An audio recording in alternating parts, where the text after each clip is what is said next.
What's going on, guys? Welcome back to Best Bets, where we take a look at a specific fight. We take a look at both fighters' recent performances inside the Octagon. We try to save you from a bad bet and leave you with the best bet. Today we're taking a look at Chris Curtis, who's coming off a real quick turnaround to take on Hermansson in the co-main event at 185 pounds. This should be a very exciting co-main event. I'm excited to watch it. If you enjoy betting content and mixed martial arts, make sure you subscribe to Combat Sports Central, like this video, and we'll get straight into it.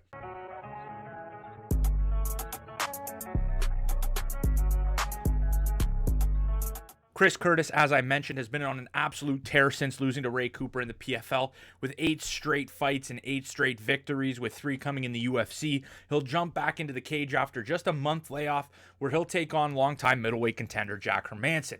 We can get a good idea of Chris Curtis's grappling defense with his most recent fight just a month ago against a jiu-jitsu legend in Rodolfo Vieira and a great MMA grappler in Brandon Allen. So starting with Curtis, he absolutely starched any takedown attempt from Rodolfo for the whole night, and I think that the fact that he was game planning for Rodolfo going into a Hermansson fight, it's only going to benefit him. Curtis defended all 20 takedown attempts, and striking-wise, Curtis is one of the best at mixing up his boxing. He doesn't really use kicks, knees, or elbows all that much, and it's probably for the best as his boxing is so clean.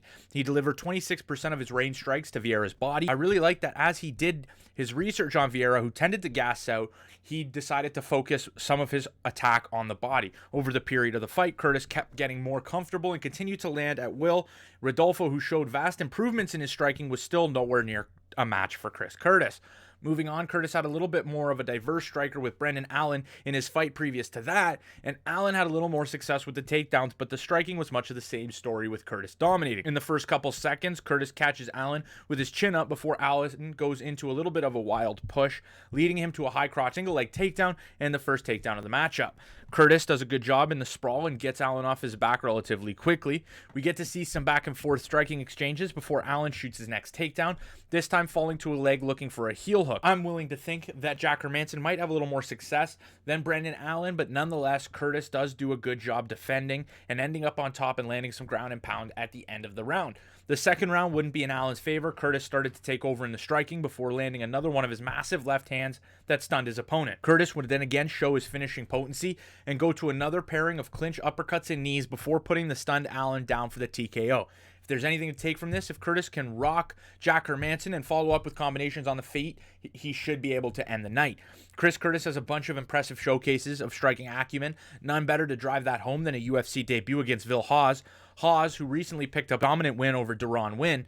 In the fight, Hawes looked impressive in the early minutes, but Curtis displayed defense and durability. By the back half of the first round, Curtis was finding a home for strikes like his pinpoint body shot to a tiring fill.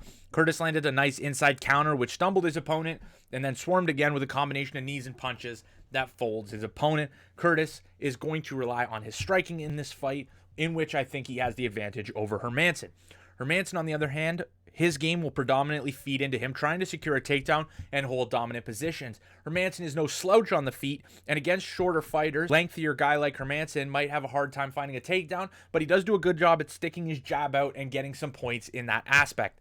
In the Strickland fight, he really didn't get outstruck by any wide margin, but was susceptible to Sean's jab, counters, and sharper strikes that secured Sean enough points to edge the scores on 2 of the 3 judges' scorecards. At the end of the second round, Sean landed a beautiful counter right hand that dropped Hermansson. It might leave openings for Chris Curtis to land some sort of counters. Jack's best weapons appear to be his leg kicks in this fight on the feet. With his length to keep range in the upcoming fight, he might be able to use it in high numbers. Again, looking at a decision, the points might come for Hermansson. Overall, from the film, I think I've seen enough to give the slight edge to Curtis, and that is reflected in the odds. I think if he moves forward and makes this fight a little bit of a war, it'll leave him an opportunity to land. Neither guy really shows a big decrease in output over the rounds. Both guys have good gas tanks, and if Curtis can remain out of trouble from the grappling, which he has shown the ability to in his previous fights, I think he'll land a slick TKO or win on output and damage. You can find Curtis as low as 114 on Bet99, or if you're willing to play a little bit of the riskier game, you can sit.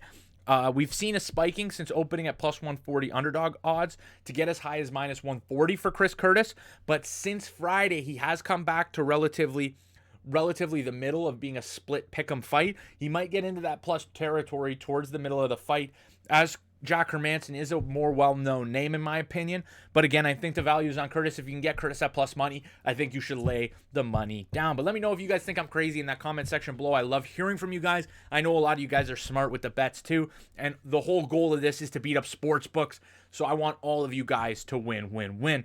But that'll do it for today's video, guys. Again, if you enjoyed the video, hit that like button. Subscribe to Combat Sports Central if you like mixed martial arts, betting, all that sorts of stuff. But nonetheless, that'll do it again for this video. I'll see you in the next one.